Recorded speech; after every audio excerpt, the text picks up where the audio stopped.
Chinedu first saw Amara across a crowded Lagos social gathering, a vibrant celebration marking the opening of a new art gallery.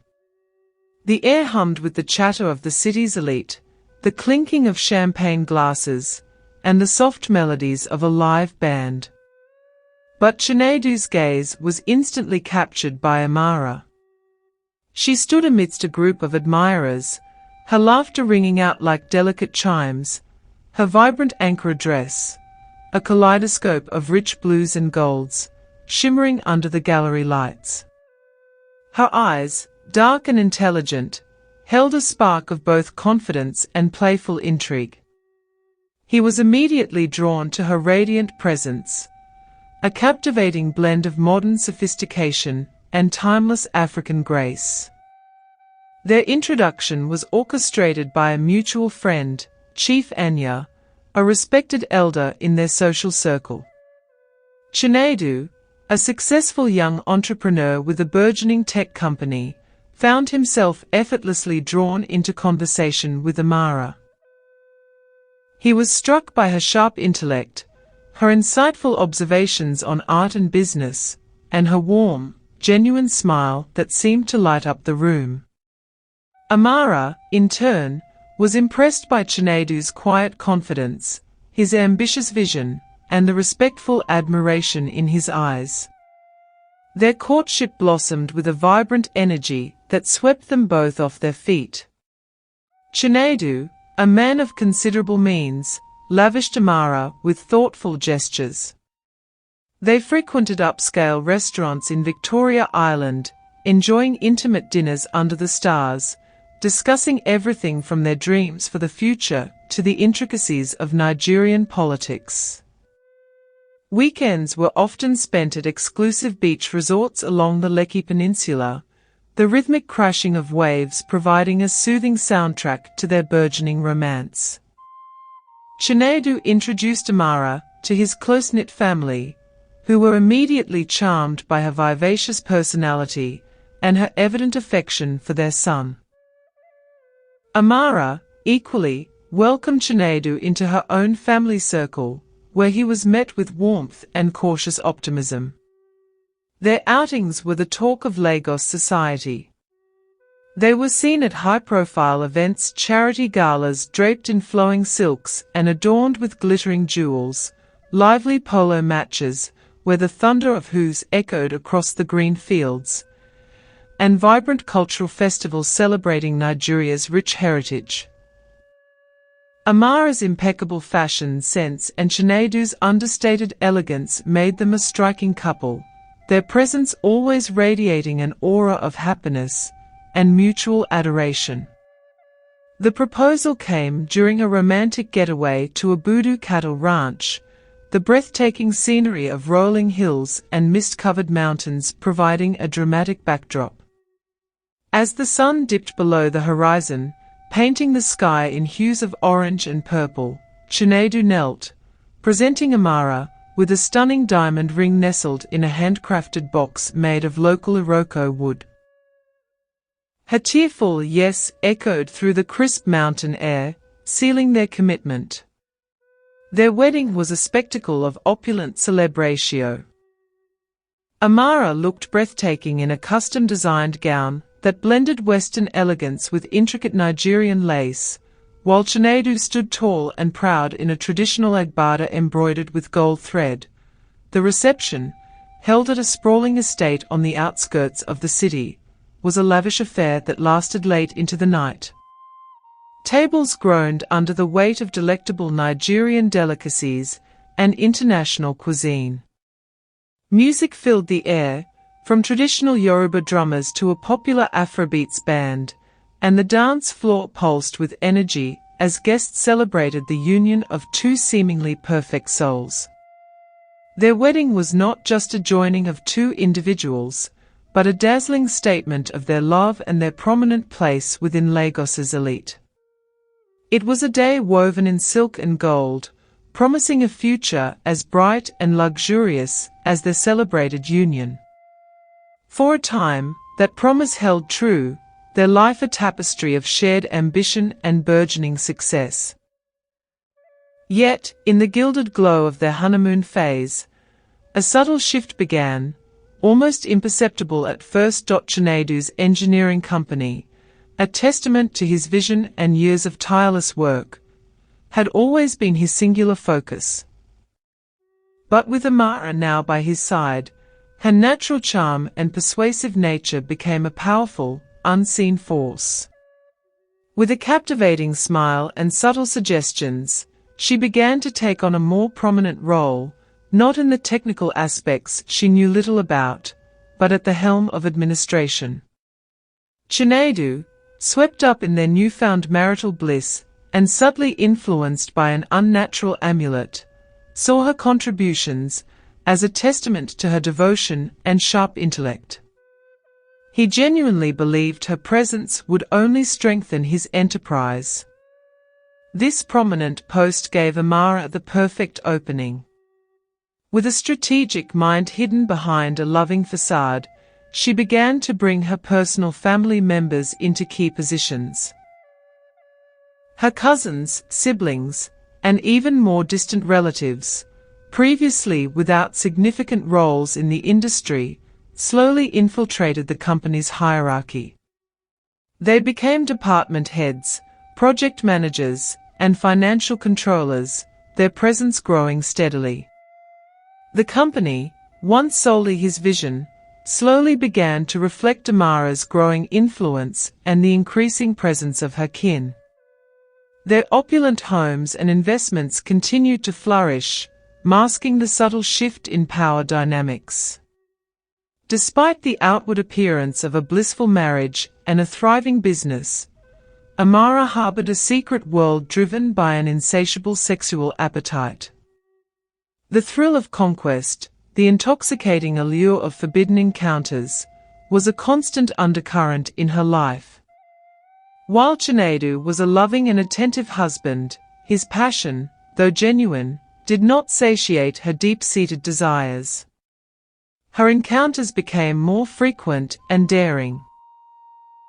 The charming lawyer, Femi, with his sharp intellect and persuasive words, offered intellectual stimulation alongside physical pleasure.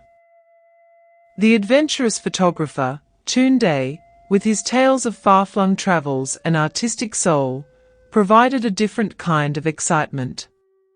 Fred, the wealthy businessman she met at a conference, shared her appreciation for luxury and discreet rendezvous in high-end hotels.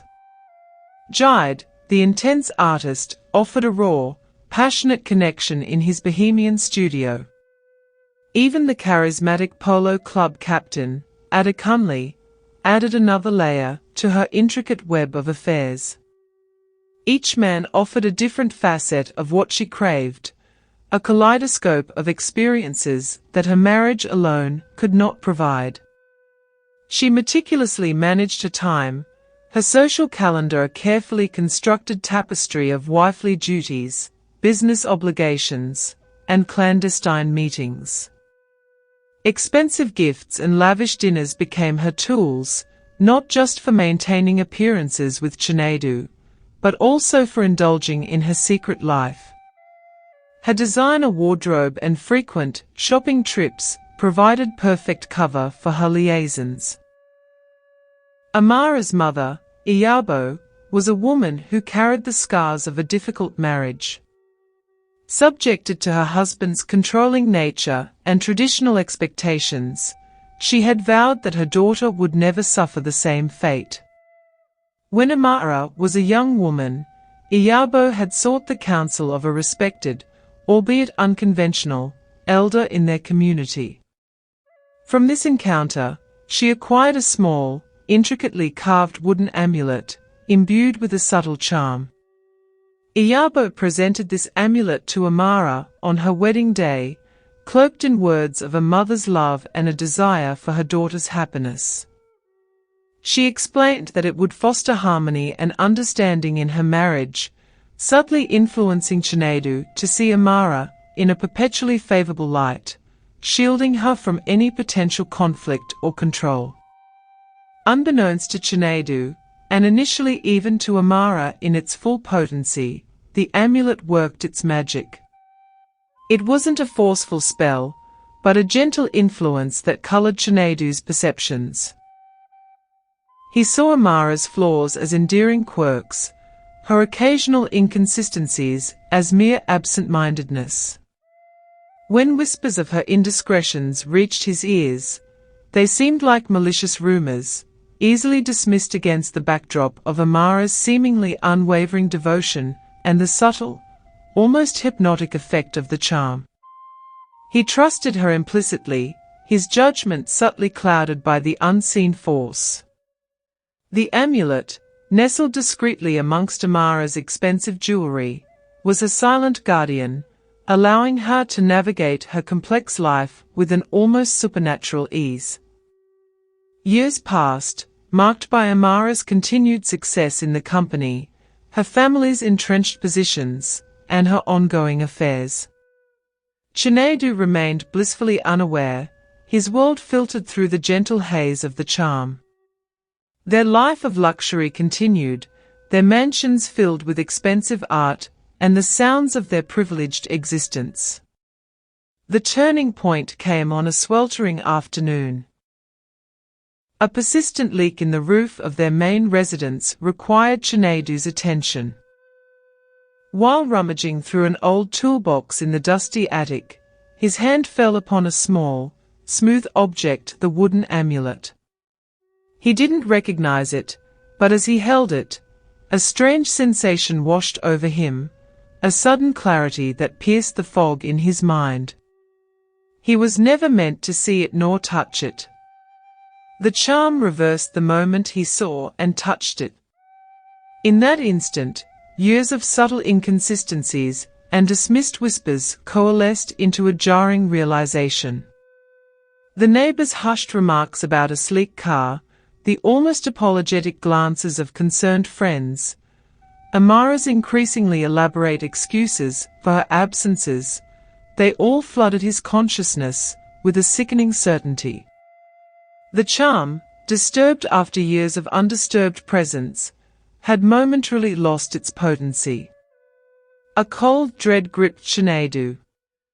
He began to observe Amara with a newfound scrutiny.